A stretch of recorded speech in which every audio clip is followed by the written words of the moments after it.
Good morning. Hey, what's up, everybody? It's Coach Gwen here. And in today's video, we're going to talk about 3 things that the narcissists truly care about. Let's get right into it.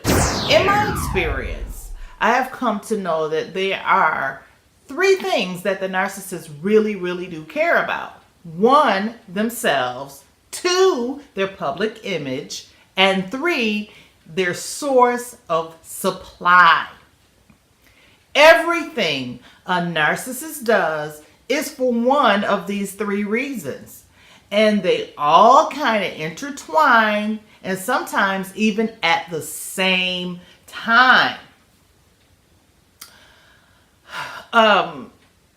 Every word, every deed, every action, every gesture is pretty much manipulated by at least one of those things for reasons that is purely self-serving with their own interests at heart, okay? And making sure everything is rolling according to plan. But as you will notice, they're never spontaneous because it doesn't provide sufficient or ample amount of time for them to plan out their strategy. And you will notice a sense of impatience if they are out of their comfort zone because they didn't have time enough to get the mask ready, right? On my video about Queen Jezebel, who is Jezebel, I told the story of that. Go check that video out if you haven't already. But it covers more in depth the spirit of narcissism. And we see that she pretty much painted her face before Jehu had her killed. And this is symbolic of the mask to give off a good perception of innocence. This is what they do. They have that mask on.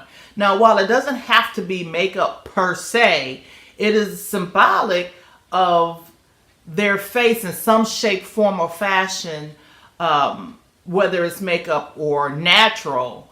That's beside the point. So they can't be on a spontaneous level because it doesn't give them sufficient time to plan out their manipulative tactics and put that mask on. They don't operate in the moment very well like that. So we are about as interchangeable for them as a battery in their television. That's the hardest thing for other people to seem to understand and wrap their mind around when it comes to the narcissist. They can only see a form of a perspective of others being an extension of themselves and what you can do for them. Right? And how you make them look. Your feelings and emotions are completely nullified and is completely and totally irrelevant to them. For example, I went on a trip to Las Vegas. I didn't tell anyone I was going, but I posted pictures of the beautiful hotel that I was staying in at the Paris and the Eiffel Tower there. And I posted them on my social media accounts. And word got back to a particular person that I was there. A week later, when I got home, I got a phone call scolding me about why didn't I tell anybody I was there, because anything could have happened to me, and all these things to show signs of concern. However, when I was in a homeless shelter and I asked if I could rent as a paying customer the apartment that was vacant there, this same person denied me that opportunity. Okay? So I took this as an opportunity to inquire about that because the timing couldn't have been better. So why did you deny me that? That's the reason why I did not tell you that I went to Vegas, because guess what? I didn't think you cared. If you denying me shelter, I didn't think you cared about where I went. So as the conversation progressed, and we got to the end of the conversation, because I wanted to allow that time space to provide the opportunity to see if something would change. Well, when we got to the end of the conversation, I said, you didn't even ask, how was your trip? And why did you deny me shelter? And she said to me, because you had no business leaving your husband. So why would I engage in a conversation or tell you that I'm going on a trip? You know, you didn't call to find out if I was okay or find out about, you know, how was my trip. You called because you didn't get the opportunity to hear it first. Somebody beat you to the punch. Again, it wasn't about anything except that she found out through the grapevine that I was in Vegas and they weren't the first person to know. Okay, and that made them look bad. Image. It wasn't out of concern for me at all. But it was about her being the last to know. So that's number one, and number two and number three all put together, right? So any tears that shed or cry, they're not for you, beloved. Those tears are for themselves. They're crying out for themselves. They are not reflecting on ever of what they did to you, never remorseful for what they did or how they may have treated you. They just like to focus on self, like a 2-year-old crying victim. Okay? And they will say and do just about anything to serve their own self-interest. The clinical term for this level of behavior is called narcissistic injury, which is really just a pity party, right? And everyone is invited to gather around and watch the drama unfold. Now, when you cease to serve their needs, you will be discarded and you, my friend, will be replaced just as easily as the batteries in this remote control, okay? That's not love. That's not love. And the reason this is so painful to deal with is because when you are constantly the one giving, you will get depleted and look like the bad guy when you can't do it anymore. Like I always say, the first time you say no is like you never said yes. If you know what I'm talking about, go ahead, give this video a thumbs up, but stay tuned because there's more. I'm not done, but go ahead and give this video a thumbs up. Hit that subscribe button so you can be the first one notified when these type of videos come out if this is your kind of thing. And I would love for you to comment down in the comment section. Talk to me because guess what? I talk back. And you can get this information hot off the press. But back to the story. Speaking of their image, right? Did you know that exposure, it's the only thing that they really fear? They don't want to be found out. And when they know that you know them and that you have found out, then that's when the abuse intensifies. It's all about their image and what others think about them. But they will let one person be their victim. They have carefully strategized and cultivated and crafted out their false sense of self. And they're always wearing that false sense of self, masking their true nature to everyone except that one person.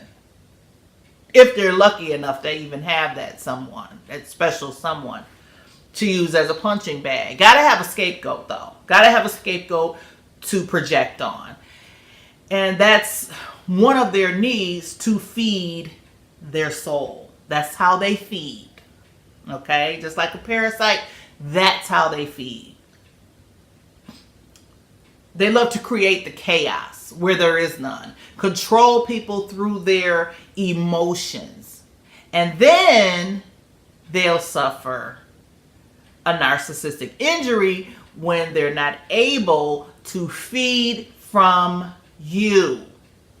Which is why a lot of people end up going no contact in order to stop the bleeding, because you want to stop the feeding. Type in the comment section, stop the feeding, if you want to stop the bleeding, because they'll suck the life right out of your soul. They are preserving that for themselves. The victims are preserving themselves. They're in self-preservation mode. They're doing self-care. It's not about trying to hurt the other person. It's called self-care. Because they will suck your confidence right out of you, causing you to feel insecure, making you second guess yourself and everything that you see and hear. Gaslighting. They will create doubt where there is no doubt. And sometimes you have to distance yourself from that. It's called self-care, because they will hurt you time and time again, and then in the next moment turn around to try to comfort you. You know, but that's fake too. So, wanting you to let them get away with their bad behavior like nothing ever happened.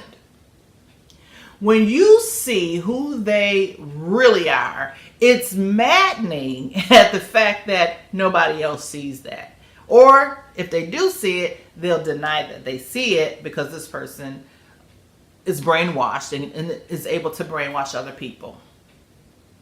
You see, as a source of supply, they don't just need your love, praise, and adoration to feed. No, which is number 3.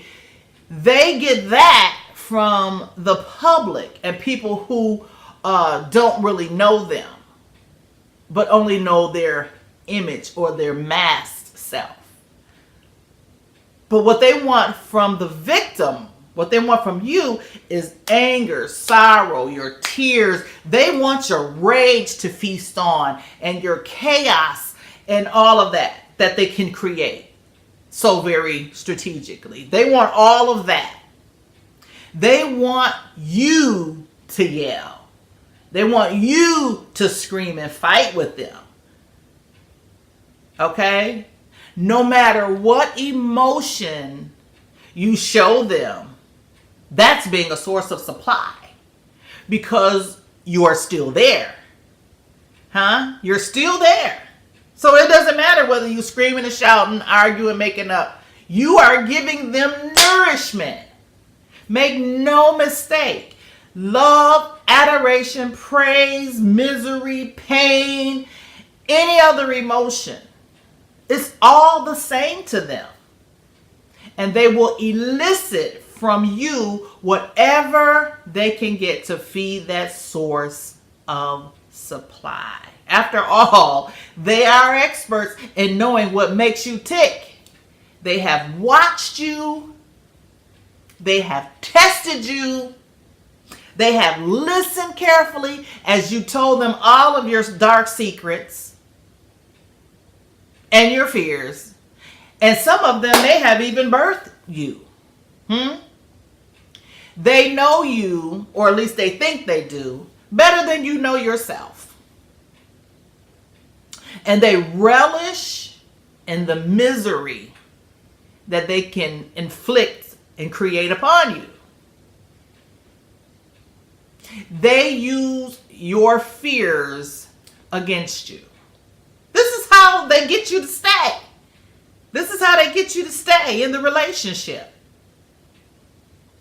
This is how they get you to endure the hell that they put you through and the chaos.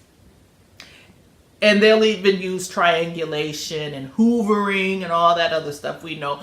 They will use passive-aggressive techniques in ways you could never have imagined and come up with yourself, because we don't even think that way. And any and everything to keep you constantly confused and emotionally unstable and a source of supply until they have drained you dry and have no more use for you is what they do. So I think I'm going to end it there. With all that being said, I just covered 3 things that the narcissists truly care about. 1, themselves. 2, their image. And 3, their source of supply. Thank you for watching. Until next time, it's Coach Gwen. Be immensely blessed.